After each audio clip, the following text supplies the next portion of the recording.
দেশে থ্যালাসেমিয়ার বাহক 2 কোটি। এটি অনেকটা অদৃশ্য মহামারীতে পরিণত হয়েছে বলে জানালেন বিশেষজ্ঞরা।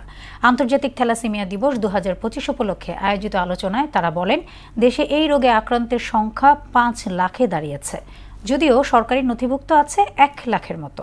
অনুষ্ঠানে বাণিজ্য উপদেষ্টা বলেন, ব্যয়বহুল এই রোগটির প্রতিরোধে সচেতনতা জরুরি। এ বিষয়ে আরও জানাচ্ছেন শামীমুজ্জামান চৌধুরী।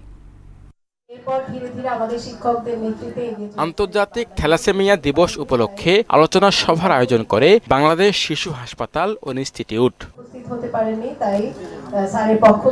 অনুষ্ঠানে বক্তারা বলেন, থ্যালাসেমিয়া চিকিৎসার ব্যয় এতটাই বেশি যে এতে বছরে অন্তত 10,000 কোটি টাকার প্রয়োজন। অথচ রোগটি শতভাগ প্রতিরোধযোগ্য যদি সচেতনতা এবং বিবাহপূর্ব থ্যালাসেমিয়া পরীক্ষা নিশ্চিত করা যায়।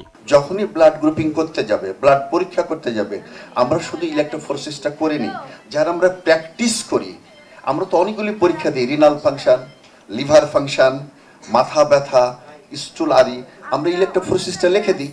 ব্লাড যদি ভালো করে স্ক্রিনিং না করে থ্যালাসেমিয়া রোগীকে দেওয়া হয়, তাইলেও কিন্তু থ্যালাসেমিয়া রোগী বিভিন্ন রোগে আক্রান্ত হতে পারে। বাণিজ্য উপদেষ্টা শেখ বশির উদ্দিন বলেন, বর্তমানে দেশে প্রায় 1 লাখ রেজিস্টারভুক্ত রোগী আছে, যাদের চিকিৎসায় বছরে ব্যয় হচ্ছে 2,000 কোটি টাকা। থ্যালাসেমিয়া এমন একটা রোগ যার কোনো ব্যয়ের উদ্বৃত্ত নাই, দুঃখজনকভাবে। আমি জাস্ট একটা ছোট্ট হিসেব করছিলাম যে একজন পেশেন্টের যদি 20 থেকে 30,000 টাকা খরচ হয়, এর উদ্বৃত্ত তৈরি করা সম্ভব না।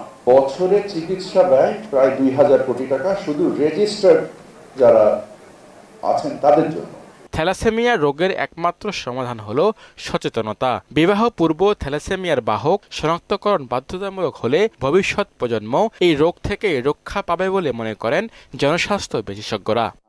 যেটা স্যারের কাছ থেকে জানতে পারলাম যে সাইপ্রাসের মতো দেশে। শামীমুজ্জামান চৌধুরী, মোহনা সংবাদ, ঢাকা।